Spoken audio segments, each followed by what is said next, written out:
took the children to Dr. Need's office today. He says they're growing up just fine. That's great. How was work today? Do you like it over there at Blocks? Oh, I like it all right. It's a good department store to work for. And I picked Tom up some pegged Levi's today. Mama, can Susan and I go into Buck Creek to play with Susan and her brother? Well, you can, but you have to finish your chores first. And be back by 2 o'clock because Tom has a baseball game at Freedom's United today. Yes, Mama. And don't get yourselves in any trouble. You don't want to ruin your first day back at school. Yes, Papa.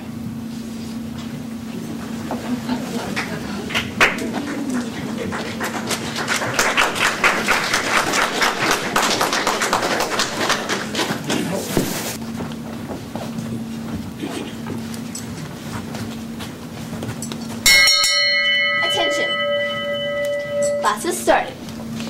Now it's time to say the Pledge of Allegiance. I pledge allegiance to the flag of the United States of America and to the republic for which it stands, one nation, indivisible, with liberty and justice for all. Thank you.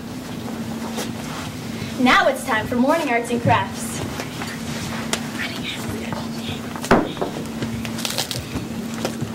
The year now is 1937, and we are here at Glynns Valley Elementary School, one of the 4 primary elementary schools in the township. Others include University Heights, Edgewood, and Bluff Avenue. Glynns Valley is a rather small school in comparison to the others, having only 4 classrooms and 2 or sometimes 3 grades to 1 class. Good morning, class. Good morning.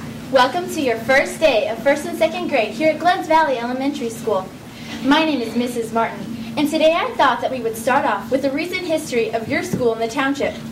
Does anybody know the name of our township? Nathan? Perry Township. Yes, Nathan, that is correct.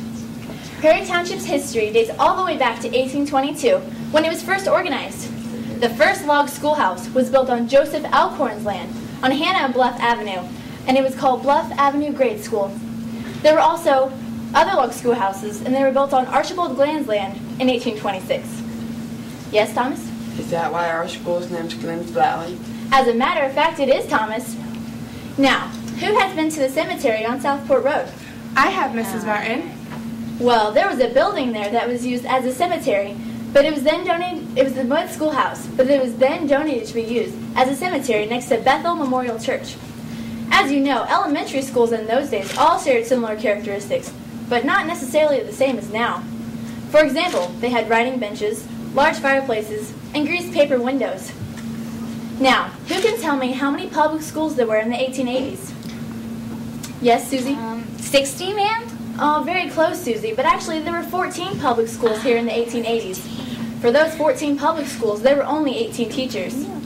Now, many of you may have older brothers and sisters who attend Southport High School on Banton and Shelby Street. Now, Thomas, must you misbehave? I will deal with you later. As I was saying, Southport High School, before 1929, it was located on Madison and Southport Road, and it incorporated grades 9 through 12. Now, does anybody know how many students were in the first graduating class at Southport? Susie? 112, ma'am? Oh, very close, Susie, but actually there were 7 students who graduated on the first class on April 26, 1894. Yes, Nathan? Mrs. Martin, when was our school built? Well, Nathan, Glynns Valley Elementary School was built in 1908. As you know, our school has 4 classrooms with 2 grades in each room. There were also 2 other elementary schools built in 1911 around the area. They were called Edgewood Elementary School and University Heights Elementary School. Edgewood Elementary School was built on 1406 East Epler Avenue, and University Heights was located on Otterbein and Hannah Avenue, across from Indiana Central College. Well, kids, I guess it's time for lunch.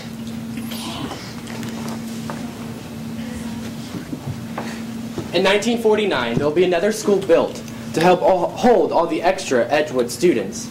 And in 1953 and 1954, the 6th, 7th, and 8th grades will go to Perry Township Junior High School. And in 1970s, the 6th grade will join them at that school. And the elementary schools will add kindergarten. And now, let's speak with Mr. Fillerson, principal of Glynns Valley Elementary School, about the school day. Hello there. Good afternoon. Will you tell us something about your students and education at Glynns Valley? Well, Many students bring their lunches to school because we don't have our own cafeteria. On a normal day, students study math and spelling after morning recess. Then, if the weather is nice, they play softball. Once a week, they have a special class which can include art, music, or health.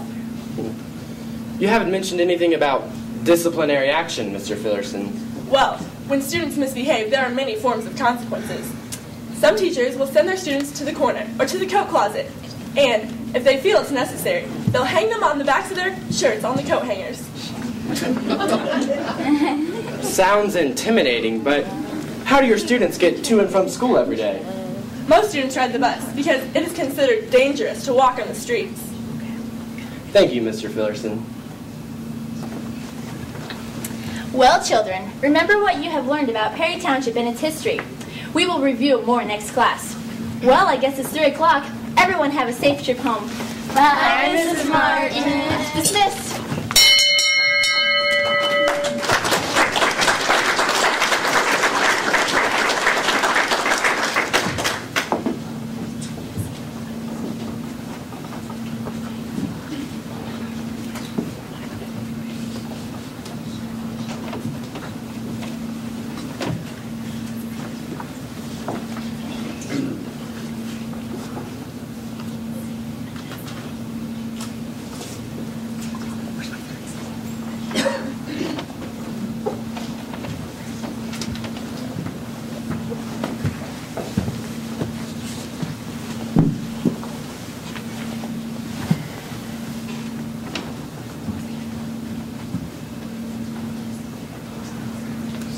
Friday is the slowest day of the week for teenagers in Perry Township. All the students at Southport High School are eagerly anticipating their plans to hang out with friends and drive around the town. Weekends are a time where both boys and girls alike can socialize and catch up on the town's gossip. Here we have the Katydids, an all-girls club at Southport High School, meeting and discussing the evening's festivities. All right, ladies, I talked to Jimmy last night, and he and Richard and Nikki went the 4 of us to go to the Passion Pit tonight. Doesn't that sound like fun? Please, Sam, why can't we just go to Southern Circle Drive-In like everyone else? Okay, Emma, just because you don't have a boyfriend, we'll go to Southern Circle. And Lyndsay, remember that Richard kind of likes you, so try and look cute, won't you? Is this cute? That looks great. Oh, and I'll let you borrow my new set of Oxfords. I just bought them at Edward's Shoe Company. They're the cutest new fashion. Wait, who's going to pick us up? Well, Jimmy, of course. He's the only guy with the radio in his car. Yeah, how could you forget? Only the rich boyfriends of Samantha could afford to have a radio in their car. And right over there, near the football field, are the Jets, a popular boys club at Southport High School. Catches the pass downfield, dodges a tackle, he's in the end zone, and the Cardinals score! Touchdown, baby! Oh, cut it out, Nick. If you're gonna get a touchdown, why don't you do one of our actual games? Please, Richard, when was the last time you scored anyways? A lot more times than you have, that's for sure. Right. Come on, guys, put some pep in your step. We're going out with the ladies tonight. Yeah, didn't somebody say something about going to the bowling alley and then to the Big Bopper afterwards? No, I already told you we're going to Southern Circle. You know, with Sam, Lyndsay, Marion, and Emma. And fellas, don't try and put any moves on my girl Sam, you hear? Hey, which one did you say you had your eye on, Richard? Lyndsay. And boy, is she the most beautiful thing I've ever laid eyes on since transistor radios. Don't go getting all googly-eyed on me yet, big boy. So you gonna take her cruising later? Actually, I was thinking about taking her out to the teepee for an ice-cold mug of root beer. Don't mind if Sam and I tag along. I've been craving one of those Big Chief hamburgers myself. Best in the whole town, Nick. Don't start drooling yet, big boy. Well, I sure hope those guys have a good time tonight. Another place where you can find many Southport students was Garfield Park Pool and Longacre Swimming Pool, which was just down the road a ways. Even though it cost 20 cents more to go to Longacre Swimming Pool, it was a cool place to be on a hot day. Did you folks know that Longacre Swimming Pool was the largest in Indiana? Well, it was. Another place where you can find swarms of teenagers was Riverside Amusement Park and German Park at 8600 South Meridian Street. German Park had a wide variety of activities for the residents of Perry Township.